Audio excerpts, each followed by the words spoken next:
Let's talk to Donald Trump right now. He joins us by phone. Mr. Trump, congratulations on the win last night. It looks like you won every county, every congressional district. Here's what the exit polls show, though. It shows that about 25% of the party say they won't vote for you in a general election. I know you believe you're the nominee right now. How do you win that 25% over? Well, I think that they will come over, George, as soon as they get in line. Right now they're backing other candidates, and they're backing somebody else, but they're going to come over. I've watched it all my life. I mean, they are angry, they're confused, and they don't know how this has all happened, and then all of a sudden it becomes love. Anger turns into love. I've seen it many, many times politically and in other parts of life, and that's the way it is. You're getting a lot of buzz also about those comments you made about Hillary Clinton last night. If Hillary were a man, I don't think she'd get 5% of the vote. What exactly did you mean by that? It struck a lot of your critics as sexist.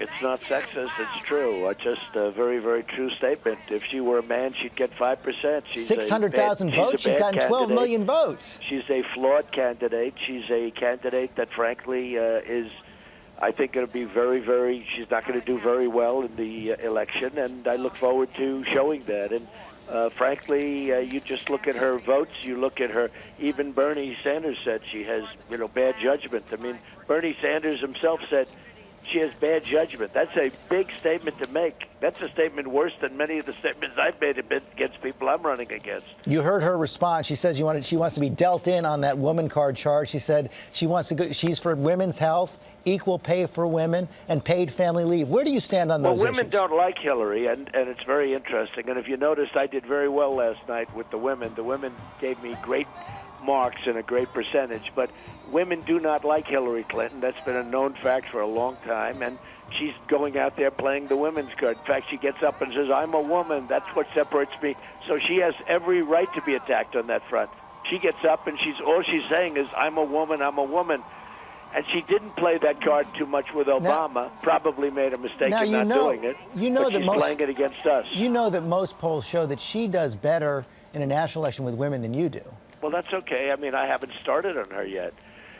Polls showed that Jeb Bush did better than me, and he failed. The polls showed that all of these people that I played, that I won against, we had a 17 group, that many of them did better than me, and by the end, I was much better than them, and they left the race. I mean, it's one by one. They left the race. Now I have Hillary is going to be the next one, and I look forward to taking her on. I think she'll be much easier than many of the governors and senators I knocked out.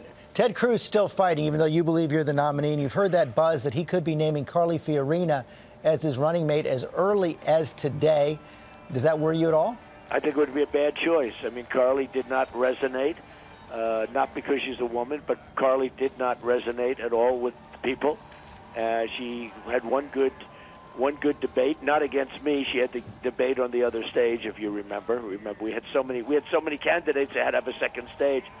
But she had the one good debate. She went up, and then she dropped like a rock, and she never resonated with the people. So, I mean, Carly's not going to do the trick. I like Carly. She's a nice person, but she never resonated. She didn't do well. She was very low in the polls, and by the end, she was an insignificant player. So if he wants to bring Carly back, that's okay, but it's not the right person. And he's too early to do it, and frankly, he's wasting his time because he's not going to be the nominee. I have millions of votes more than him, like 3 million more. I have millions of votes more than him. I have hundreds of delegates more than him. He came in third in 4 of the races last night. He didn't come in second. He came in third. It's over for Ted. Now, what are you going to do? You're going to go, he goes around on the weekends and he buys up all the second-round delegates. He buys them, takes them out for hamburgers, takes them out for cake.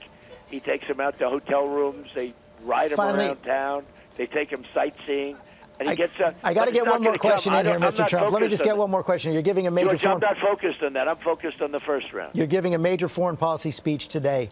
How do you convince people that they can trust you with the nuclear codes? Well, because I'm probably the last on the trigger. I was against the war in Iraq. Other people were for it. Hillary Clinton was for it. You were for it, though, before you were against it. No, I wasn't. I was never for it. I was against it. Before it ever started, I was against it. And I was against it from before 2004. I was against the war in Iraq.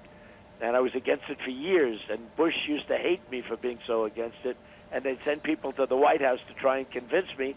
And all I'd say is it will destabilize the Middle East, and Iran will take over the Middle East, and that's exactly what happened. And we have ISIS to top. So they made a horrible decision, but Hillary Clinton voted for it.